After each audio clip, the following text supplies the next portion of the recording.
Hello दोस्तों, स्वागत है आप सभी का एक बार फिर से हमारे YouTube चैनल सेफ क्लासेस में। आज हम एक और वीडियो आपके लिए लेकर आए हैं जिसमें कि हम डिस्कस करने वाले हैं कंप्यूटर के हार्डवेयर कंपोनेंट्स की। एक CPU मशीन के अंदर कौन कौन से कंपोनेंट्स लगे होते हैं, उनका रोल क्या होता है, आज हम उसी पर बात करने वाले हैं। ठीक है, तो आइए शुरू करते हैं। दोस्तों, सबसे पहला जो कंपोनेंट है वो होता है मदरबोर्ड। मदरबोर्ड को बेस बोर्ड, सिस्टम बोर्ड या मेन बोर्ड के नाम से भी जाना जाता है।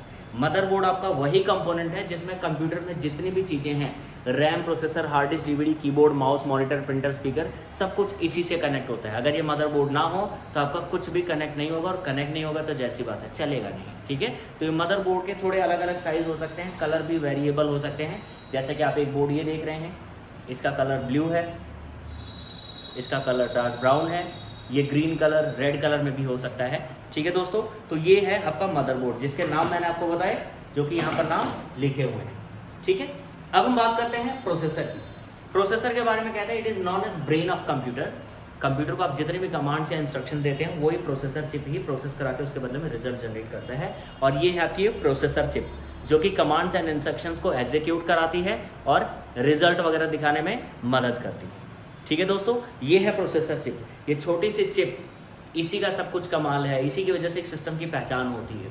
ठीक है, आपने जो भी कमांड्स दिए हैं, इंस्ट्रक्शन दिए, उसके बदले में रिजल्ट एग्जीक्यूट करने का काम इसी चिप का है।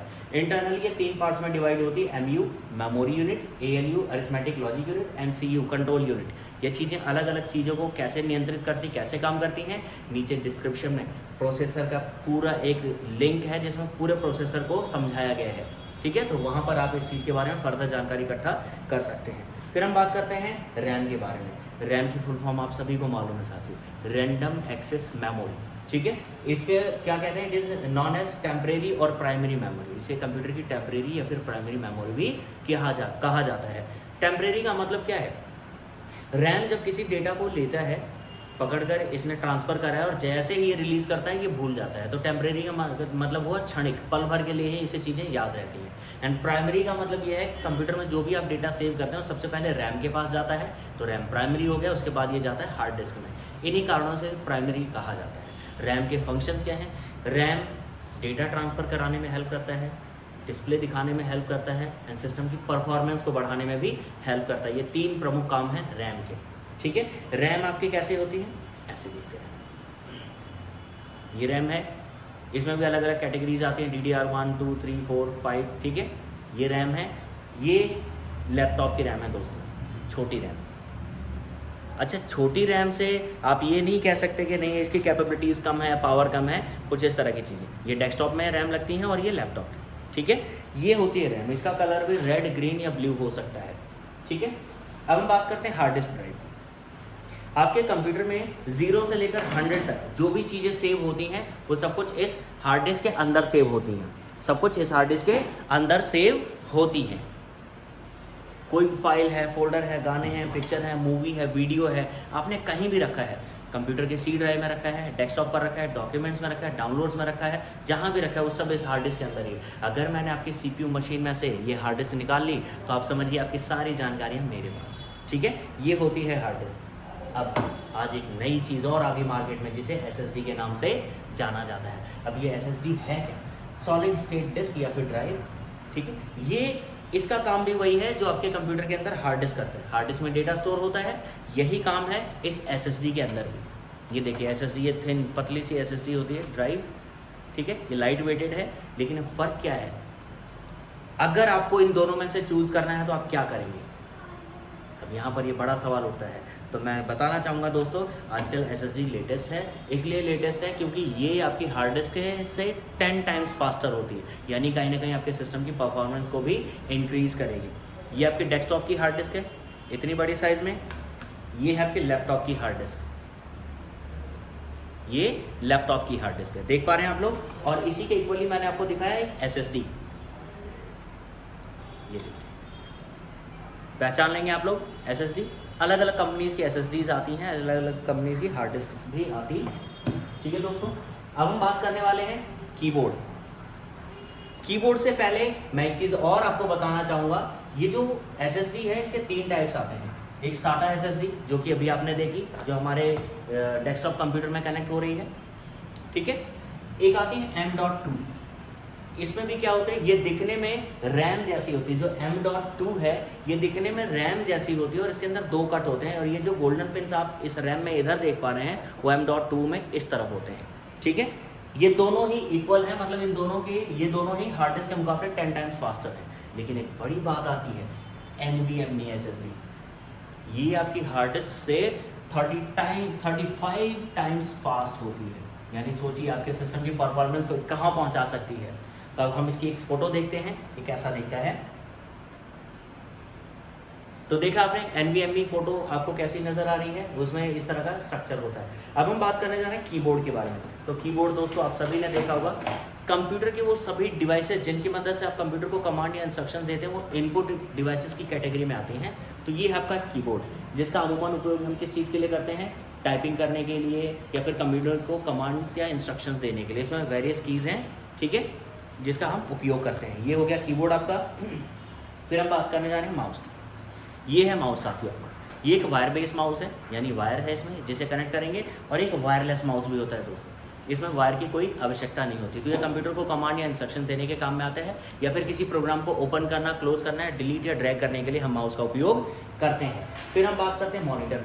मॉनिटर आप सब जान ही रहे हैं, मॉनिटर वो एक आउटपुट डिवाइस है जो कंप्यूटर में आप जो भी काम कर रहे हैं उसका आउटपुट रिजल्ट आपको दिखाता है स्क्रीन पर, मॉनिटर, ठीक है। फिर प्रिंटर। प्रिंटर आप सभी ने देखा है, प्रिंटर का काम क्या होता है, ये सॉफ्ट कॉपी डेटा को हार्ड कॉपी में कन्वर्ट करता है। यानी कि सॉफ्ट कॉपी डेटा किसे कहते हैं, कंप्यूटर के अंदर जो डेटा रखा है that is called soft copy, और हार्ड कॉपी क्या है, जब वो पेपर पर प्रिंट होकर आ जाता है, that is called hard copy.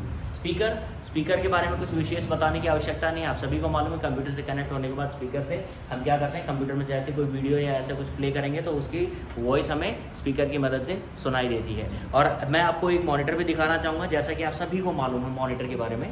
तो यहाँ पर ये मॉनिटर है, ठीक है, इससे साइज़ में बड़ा भी हो सकता है, कंपनीज अलग अलग हो सकती है मॉनिटर की। तो ये है, ठीक है दोस्तों।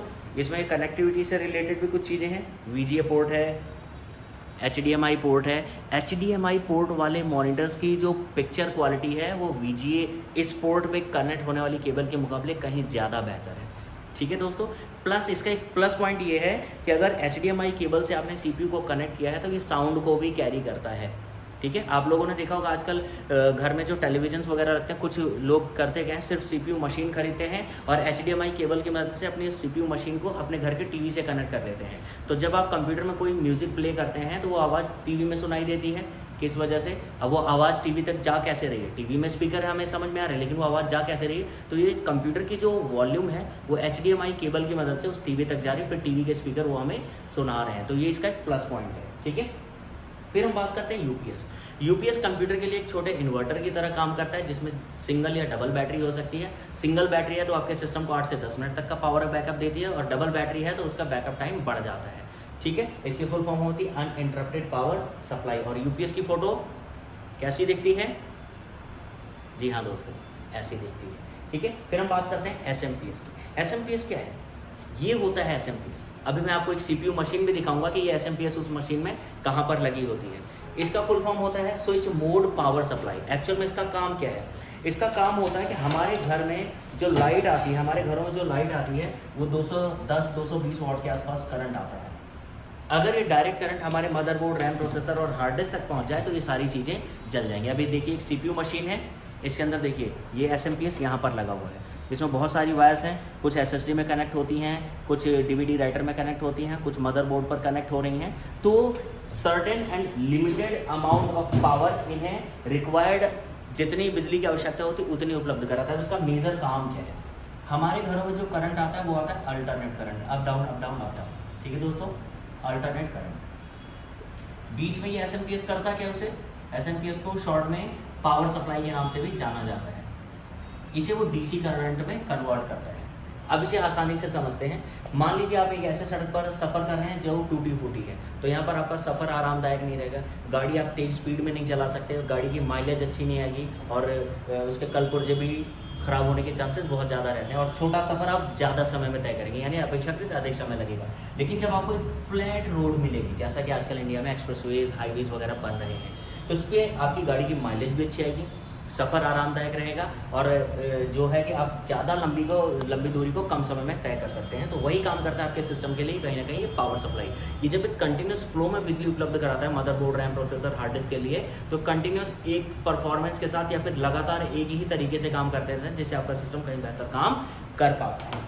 ये है दोस्तों आपके हार्डवेयर कंपोनेंट्स। मैं उम्मीद करता हूँ ये सारी चीज़ें समझ में आई होंगी। अगर आपके कोई भी डाउट है तो आप हमारे कमेंट सेक्शन में जाकर कमेंट में पूछिए या बताइए हमें अपनी समस्या, हम जल्द से जल्द उसका सॉल्यूशन देंगे। हाल फिलहाल आज के लिए इतना ही। Thank you.